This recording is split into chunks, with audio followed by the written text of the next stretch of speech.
Hi! So today's book is 101 Dalmatians. Sorry, it's been a few days. I needed to do some things, and now that they're done, I'm back to reading. On the back it says, it's 101 Dalmatians. I don't know if I said that. It says, Pongo and Perdita are very proud parents to 15 puppies. When Cruella de Vil steals the puppies to make them into a fur coat, the Dalmatians must leap into action. Will Pongo and Perdita find their kidnapped puppies before it's too late? And there's a cute little picture of the back. So, our first page. Very pretty countryside. And then our cover page, 101 Dalmatians, again by Disney Press. They did the pictures and the story.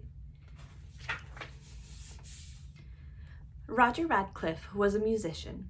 He lived in a little flat in London with Pongo, his pet Dalmatian. One day, Roger got married. His lovely new wife was called Anita, and she had a beautiful lady Dalmatian called Perdita.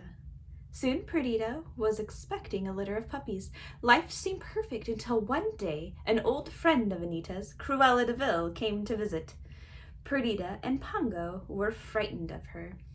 "Where are the puppies?" Cruella demanded. "They're not expected for another 3 weeks," Anita replied. "You must let me know when they arrive. I just adore Dalmatian puppies. Their coats are so beautiful." And with that, Cruella swept out of the house in a flurry.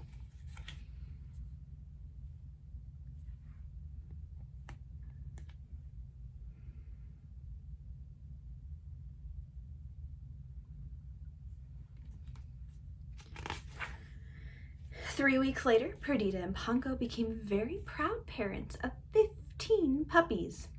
Roger, Anita, and Nanny, the housekeeper, were delighted. The next day, Cruella returned. 15 puppies!" she cried excitedly. "I'll buy all of them." "Oh, no you won't," said Roger. "They're not for sale." "You fools! You'll be sorry!" Cruella cried, storming out of the house. One night, soon after, Cruella's henchmen, Horace and Jasper Badun, lay in wait to dog-nap the puppies.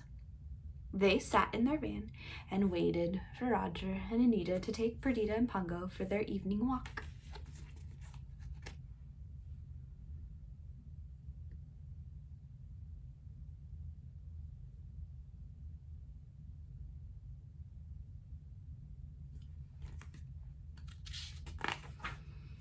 Once the coast was clear, the Baduns forced their way into the house. When Nanny tried to stop them, the Baduns locked her in a broom closet.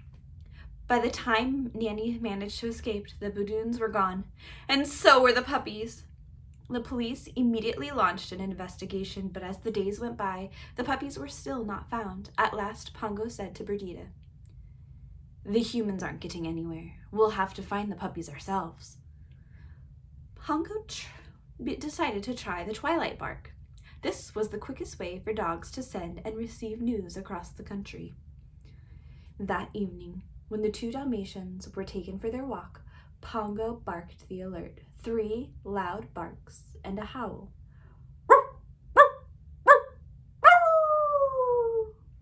From the top of Primrose Hill. After a moment, an answering bark was heard. "It's the Great Dane of Hampstead," Pongo said to Perdita. Then he barked off his message.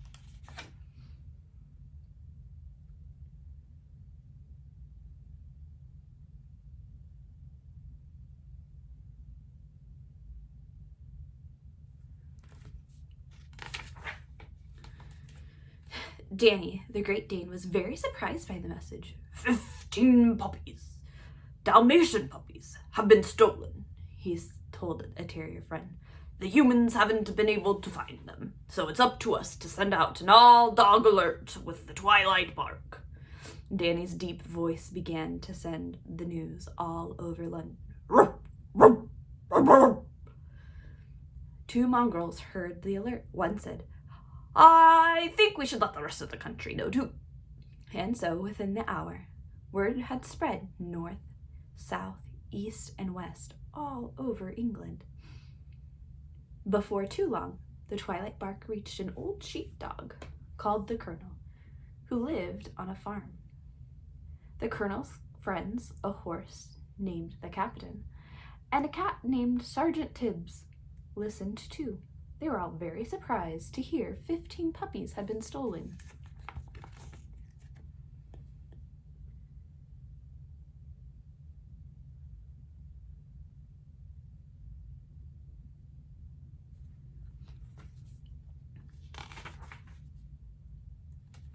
That's funny, Sergeant Tibbs said to the Captain and the Colonel.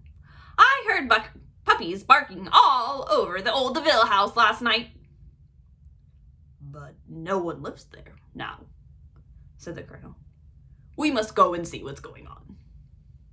So the Colonel and Sergeant Tibbs went quietly up to the house and peered through the broken window. Inside the house, Horace and Jasper Badun were eating supper and relaxing in front of the TV. All around the room were puppies, not 15 or even 50, but 99 of them.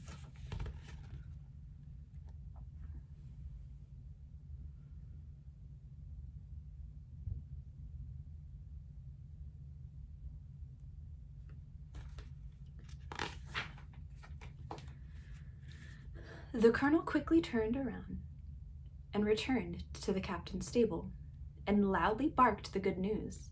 In no time at all, the twilight bark sent the message all the way back to London that the puppies had been found.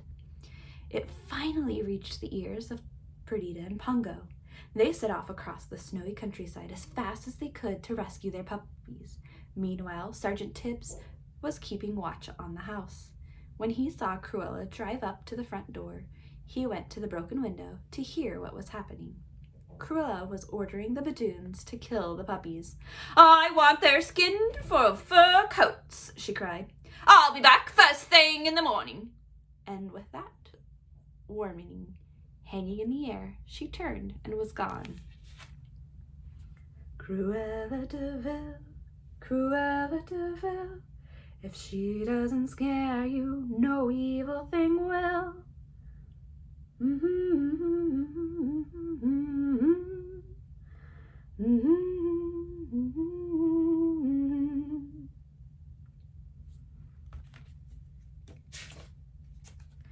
Tibbs was horrified. Fur coats from the puppies' skins? What a terrible thought!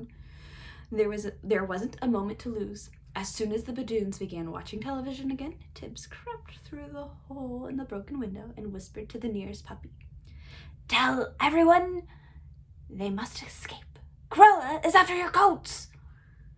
When all the puppies had been alerted, Tibbs led them to a hiding place.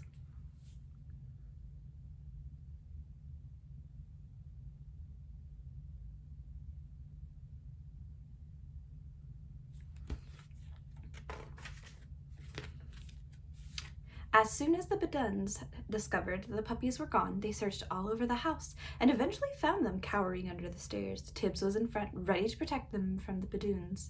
Meanwhile, the Colonel had met up with Perdita and Pongo and led them to the DeVille house.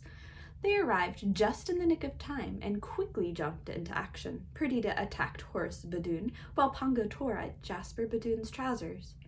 During the commotion, Tibbs led the puppies out of the house and safely to the Captain's stable.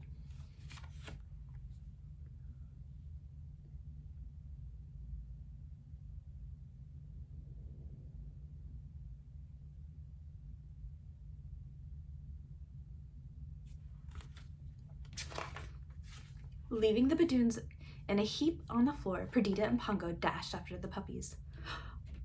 Are our 15 all here? Asked Perdita anxiously. You're 15 and a few more, replied the Captain. There are 99. 99, said Pongo, astonished. Whatever did Cruella want with 99 puppies? There was a silence for a moment. Then one little puppy said, She was going to make fur coats of us. Perdita and Pongo looked at each other in horror. They had never heard of such an evil thing. We'll just have to take them all back to London with us, said Perdita. I'm sure Roger and Anita will look after them.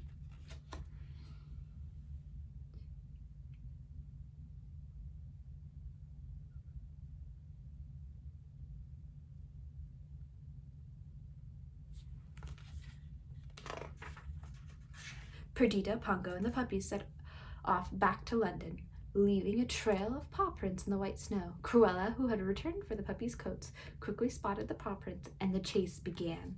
Eventually, after trudging across the cold countryside, Perdita and Pongo led the tired puppies to the shelter of a blacksmith shop. Cruella and the Baduns were still on their trail, determined to catch them. Suddenly, Pongo had an idea. He made the puppies roll in some soot until they looked like black Labradors.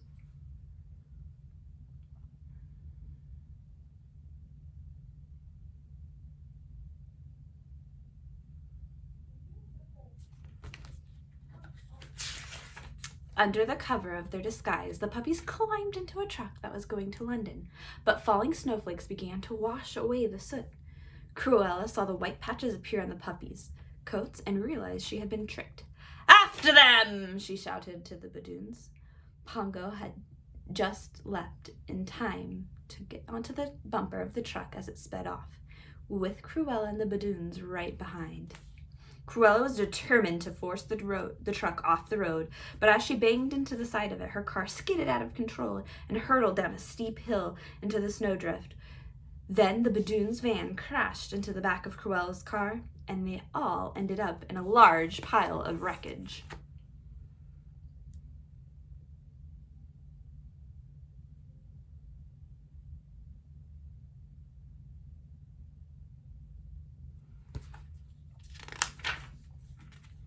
Back in London, and home at last, the Dalmatians reunited with Roger, Anita, and Nanny. "They're all here, and look! There's a whole lot more," Nanny said. Roger started to count. 14, 62, 94, and 5 over there. "That's 101 Dalmatians, counting Perdita and Pongo." "Whatever are we going to do with them all?" asked Anita. "We'll keep them," said Roger. "We'll buy a big house and have a Dalmatian plantation." And that's exactly what they did.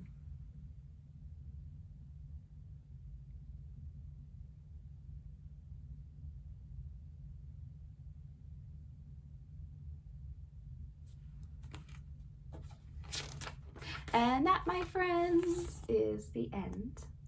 That beautiful picture of the countryside. Alright, I hope you enjoyed reading along and listening to 101 Dalmatians. Until next time.